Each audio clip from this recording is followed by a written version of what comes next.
Hello, everybody. Today we'll be reading Ants in My Bed, written by Deborah Ambrosa and illustrated by Marcy Ramsey. When I was 9 years old, I spent the summer with my great grandmother. Graham lived in a large, grey cedar shakes house at the seashore.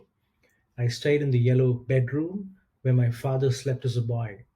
The room's window faced the ocean, and the sound of the waves breaking against the shore always helped me sleep. At least it did until the ants showed up a few weeks into my visit. I spent the first few weeks exploring the sea and saving the lives of some horseshoe crabs. I also had been busy riding the old bike Graham's friend Jim gave me. I was not allowed to ride very far on the weekends because the town and beach became crowded with tourists. During the week, I explored as I pleased. Jim usually dropped by in the mornings to eat breakfast with Graham and me. Sometimes he'd stick around to help Graham with big chores around the house. Other times he would take me down to the shore and teach me how to make sandcastles. I always looked for different ways to make my castle special. I used varying sizes of cups, buckets, spoons, shovels, garden tools, and toys to create wondrous castles big enough for seagulls, small enough for ants to march through. Sometimes I made castles hoping the ants in my bed would make it their new home. I settled for placing toy people in and around the castle once it was finished. To make a sand castle, first I would smooth out a flat surface to support it. Next, I would dig up very wet sand, but not dripping wet, and pack it tight into a bucket mold. Then I would gently tap the sand out to form the base of my castles. I added details by pressing wet sand together in my hands, smoothing it up into lookout towers, balconies, and protective walls. Sometimes I dug a deep moat, a ditch around the castle, and filled it with water.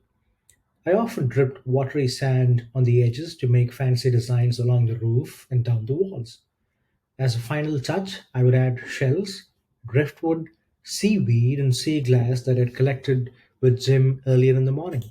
Sometimes Jim took me with him to walk down the beach and look for gifts from the sea. Jim called the treasures we found gifts because once in a great while he would find something very interesting. He had found pieces of metal, wood from ships, teeth from a big fish, and even coins. Jim especially liked to find sea glass, which he collected. Jim told me sea glass is broken glass that has been worn smooth over time by the wind, waves, and sand. This makes the sharp edges rounded so they feel nice to hold. The little pieces of glass glowed brilliantly when the sun shined into them. Jim found most of his sea glass during low tide after a storm churned up the ocean. He said most of what washed in with the tide was from the early 1900s when people threw glass overboard from steamboats. When I went with Jim to look for gifts, we would sort through what we had collected before I built my sandcastle that day. Early in my visit, I had learned to ask Graham for the local tide reports in the mornings. She explained how I could listen for them on the radio or read them in the local newspaper too. I wanted to find out the best times for finding sea glass and for building my castles. Much to my dismay, during high tide, the incoming waves destroyed my castles, washed them right into the sea. Graham said that the tides, or the ebb and flow of seawater, is caused by the attraction or pull of the sun and moon. About every 12 hours, I would say goodbye to that day's castle. Then I'd start all over again, building different castles and trying out new ways to shape and decorate them. I was having a terrific summer. Graham gave me easy chores like making my bed, washing the dishes, and sweeping her porches. I was usually free to roam my part of the beach between two jetties, ride my bicycle, and read books, make friends with visiting children, or explore the shops in town. I had just one problem, and I didn't know how to solve it. I had ants in my bed. The ants didn't actually live in my bed, they just crawled across it. I seemed to be an obstacle in their path.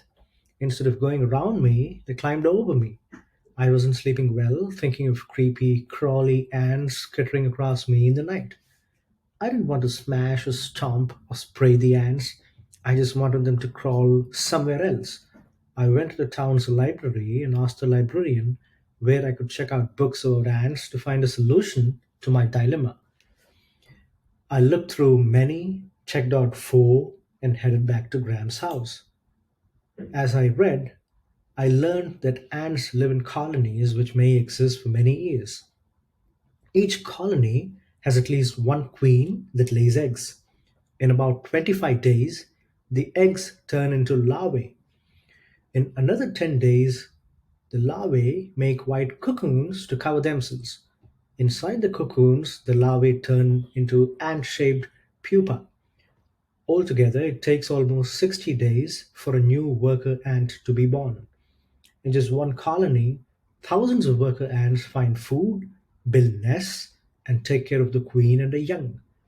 The book said ants eat a variety of food, such as insects, seeds, and nectar, which is the sweet juice plants produce. I found out that ants have three parts: the head, the thorax, and the abdomen. The head contains the brain, two eyes, the jaws, and the antenna. The eyes of an ant are called compound eyes because each eye is actually made up of many eyes. The jaws of an ant open and close like scissors. Ants use their antenna to hear, taste, smell, and communicate by touching each other. This was all pretty interesting, but I still didn't know how to get the ants off my bed. As I kept reading, I learned the thorax contains three pairs of legs. At the end of each leg is a sharp claw that helps the ants to climb up walls. An ant has such strong legs that if a man could run as fast as an ant, he'd be able to keep up with a racehorse. The abdomen contains the stomach. Between the thorax and the abdomen are one or two bumps called nodes. Ants do not breathe as we do because they do not have lungs. They have holes all over their body which take in oxygen and send out carbon dioxide. A part in one book that talked about how ants lay scented trails to find the way from their nest to food and back. I decided that the ants in my room must have laid a scented trail that went across my bed. I had to find their nest. I'd read it could be under a stone, under a log, or in a garden. Worker ants often come into houses looking for crumbs of food, especially sweet things. I thought I'd been careful eating in my room, but Graham's yummy cookies, especially her peanut butter ones, did crumble. Ants carry food, such as cookies, to the nest after softening it with saliva and biting it off a piece. I read that an ant can carry 20 to 50 times its body weight. I weighed 75 pounds. That meant if I were as strong as an ant, I could carry from 1,500 to 3,750 pounds. I tried to follow the ants that were crawling into my room to find where they were coming from and where they were going. I discovered they were finding crumbs on my floor and on my bed. Then they were carrying the crumbs near the window where they escaped between the woodwork and the wall. I went outside and tried to find them coming out of the house. I saw many ants, but none were carrying crumbs or cookies. Maybe they lived under the house. Maybe they lived in the walls. I decided I needed to confess to Graham.